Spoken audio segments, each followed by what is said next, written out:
G'day. I recently posted a video of one of my original songs called Everybody Tell Me. I'll put a link up for that video. Today I'm going to do a bit of a walkthrough of the multitracks, so check it out.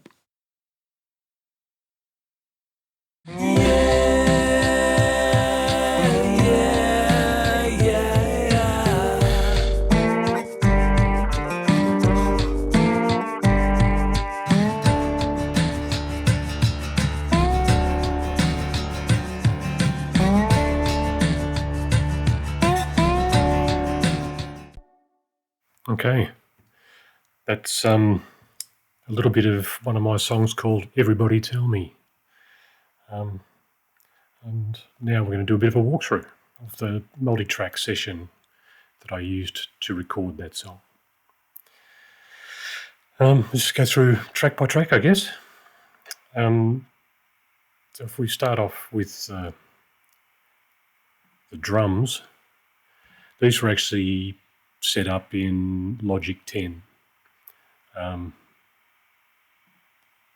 They're just using one of the drum kits that is part of the Logic 10 pack.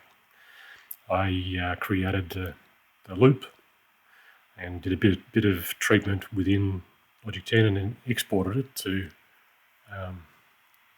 WAV file, which I've then added into my Pro Tools session.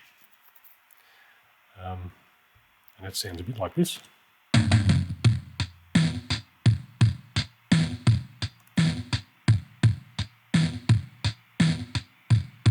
Because I've done processing in Logic 10, there's not a lot of work done in here. There's some cymbals and stuff on the second track, so I've taken a lot of the bottom end out of that and also given it a bit of tape saturation treatment, which you can hear the distortion on the cymbals there. I mean, they're pretty garage bandy anyway. Yeah. And I've created a shaker track that runs through the various sections of the song, doubled up. I've got an OPR, open plan recording, which is a Melbourne microphone builder. I have a U87 from him that I've used for most of the recordings I've done on this. The treatment of that, as you can see, I've taken a lot of the bottom end out, even some of the tops off. I'm running a compressor and then again tape saturation on that. The compressor's doing a little bit, just to even that out. So that's the percussion, and then the bottom end is a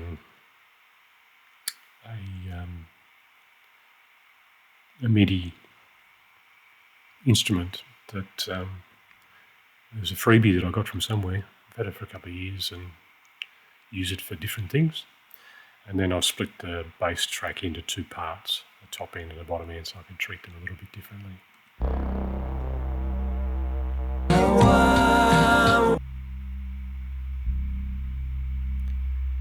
That's the low, and the top end of the same instrument. The top end boosted a lot of 670, cut a lot of the rest of it out,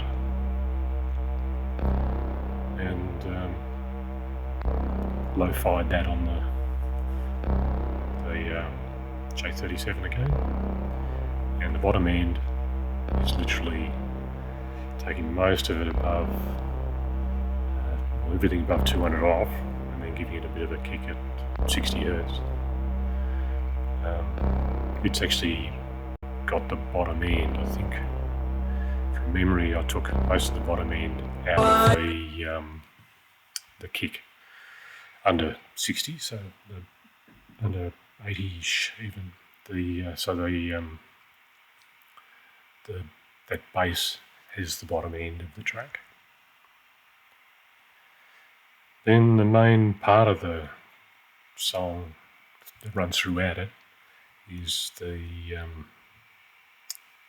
resonator guitar, which is this guy.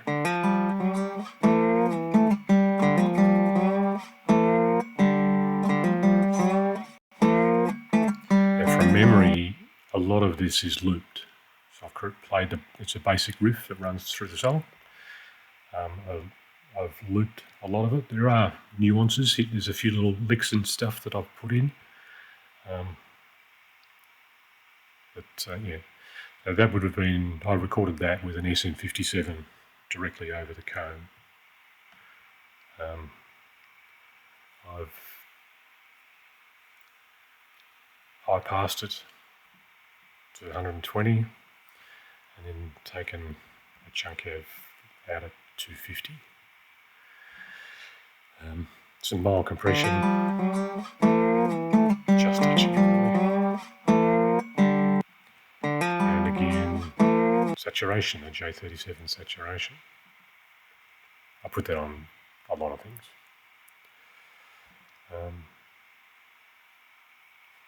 With some reverb. Reverb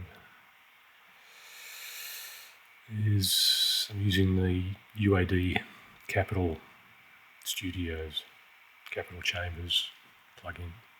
I love that. Taking a lot of the bottom end out, 300, 400 down, a little bit of pre-delay, 20 milliseconds. It's a relatively light reverb treatment. Yeah. Then there's the first main electric guitar part.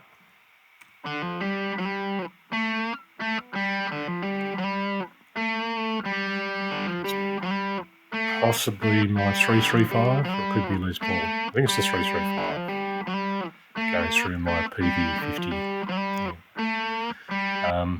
I've got a SM57 and another OPR microphone. It's called the Grill, but it's a model of the Royal 121, so a ribbon and a dynamic, side by side, off center. I'll put them maybe 6 inches off the cone. I like to give it a little bit of time. I don't go too much further than that. The first time that guitar appears, I've actually EQ'd it.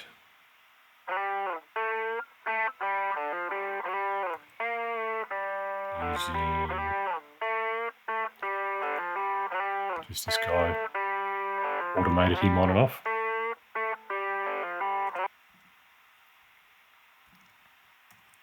That's just echoing the riff on the resonator.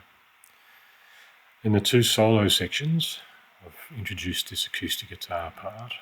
It's two acoustics, fully panned. Again, recorded with U87.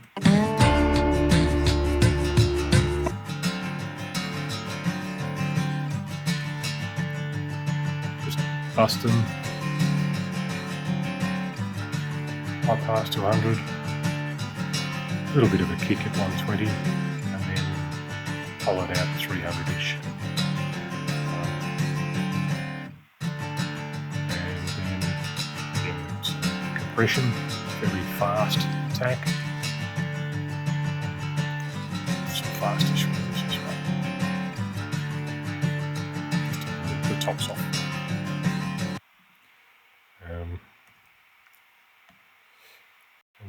Then we've got, in the second solo, there's this harmony guitar line.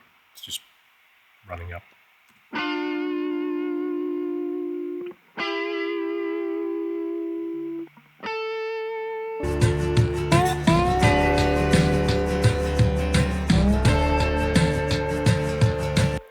So it's two guitars, again through the PV.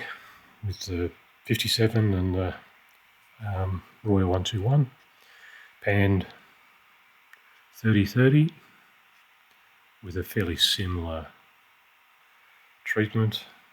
High pass is actually 180 on that. Again, a little bit of compression and the J37 saturation.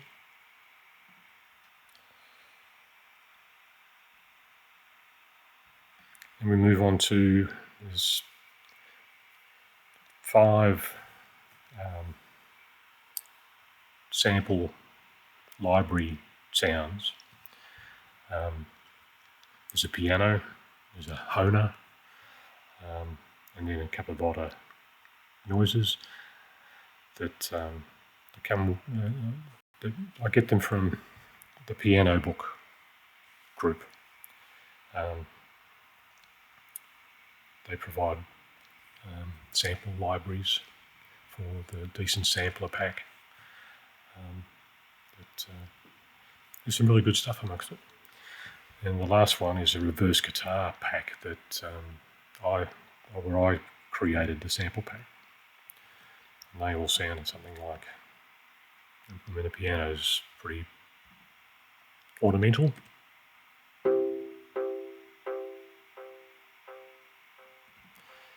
The Hohner.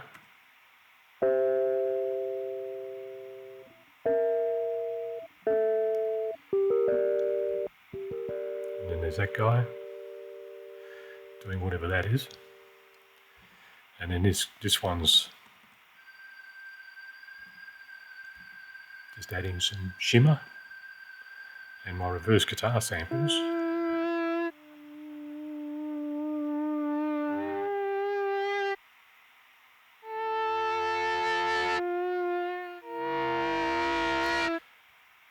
All in context of the mix, there's delays on some of these, of course.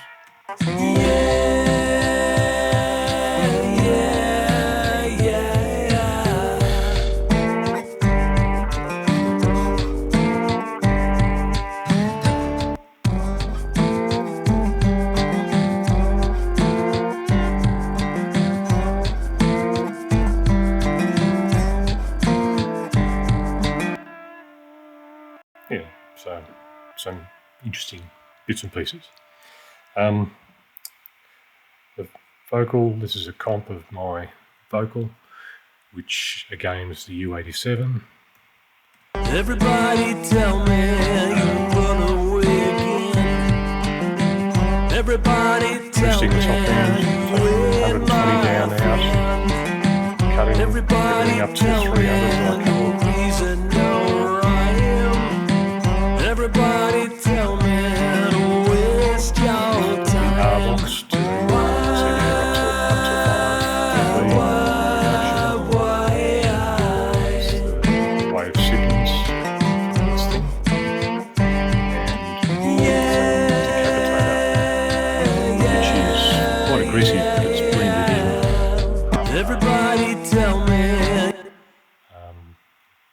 verb and 2 delays on that. The Echo Boy doing a 18 milliseconds, and then the second one doing a 1/16th echo. And the harmonies, 4 harmonies, fully panned left and right, high and low, with very similar treatment to the lead vocal, just mixed back a little bit. I do mid-side processing, so the mid-channel untouched, the side channel I do a bit of EQ, just take a bit of the bottom end out and give it a little bit of a flick at the top end. The bottom end is the main thing, and it really helps centre the below. There's nothing on the sides for 100, so all the bottom end is really centred, which I find gives it a lot of clarity, and I like that. And then on my mix bus, some mild compression, some more tape saturation, and then another saturator, a black box saturator. None of these are doing anything aggressively, they're just doing little bits. An L2, which is just taking the top off. You can see there minus 1.2 overall compression, limiting. And then the final, I've got an ozone maximizer, which is not taking much more off either. It's just taking a little bit off, and then it's just doing some EQ work as well. Yeah. So there you have it. Hope you enjoyed that. Any questions, let me know. Just in the comments and I'll respond.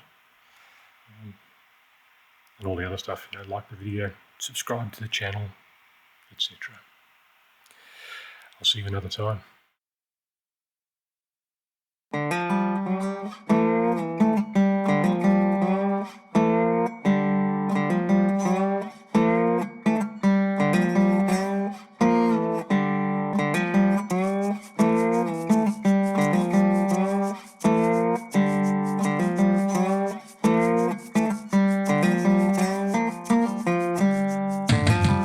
Everybody tell me you'll never make a bride.